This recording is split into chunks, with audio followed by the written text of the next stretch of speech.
पौराणिक मान्यताओं के अनुसार सावन के महीने में ही देवी पार्वती ने अपनी तपस्या से महादेव को प्रसन्न कर उन्हें पति रूप में प्राप्त किया था।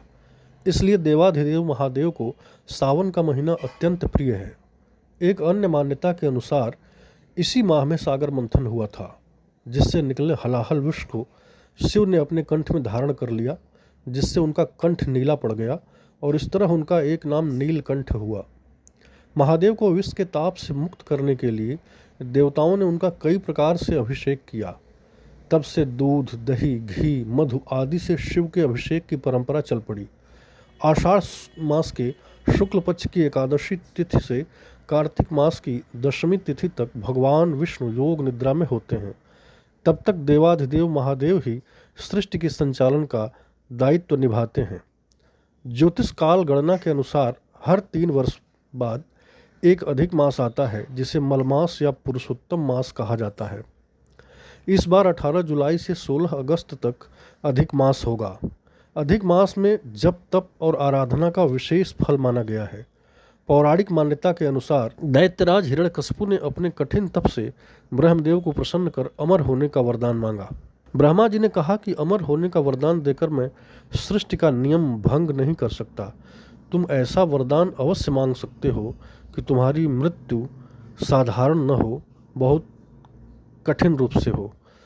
तब हिरण्यकशिपु ने कहा कि मेरी मृत्यु न दिन में हो, न रात में, न अस्त्र से, न शस्त्र से, न मनुष्य से, न किसी पशु पक्षी से, चैत्र से फाल्गुन तक किसी मास में भी न हो।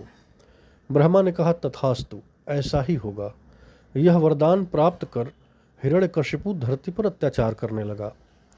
तब भगवान विष्णु ने अधिक मास की गोधूली वेला में नृसिंह रूप धारण कर अपने नखों से उसका उदर विदीर्ण कर वध कर डाला। इस तरह एक दुर्दांत दैत्य से इस दुनिया को मुक्ति मिली। सभी पौराणिक कथाओं का मूल संदेश हमें धर्म पर चलना सिखाना है। रामचरितमानस में गोस्वामी तुलसीदास कुछ चौपाइयों और एक दोहे में धर्म की बहुत सहज सरल व्याख्या करते हैं। परम धर्म श्रुति विदित अहिंसा, पर निंदा सम अघ न गरीसा। वेदों में अहिंसा को परम धर्म माना गया है और परनिंदा के समान कोई पाप नहीं माना गया है। वाणी से, कर्म से और यहाँ तक कि मन से भी हिंसा हो जाती है।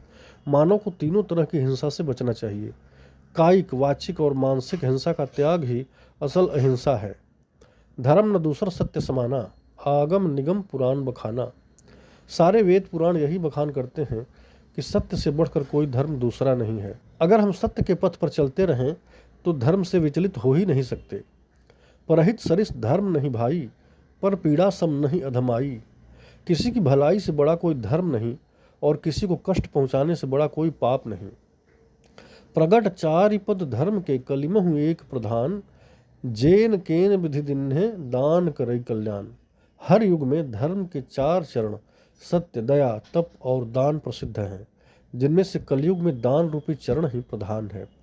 किसी भी प्रकार और विधि से दिया जाने वाला दान कल्याण ही करता है।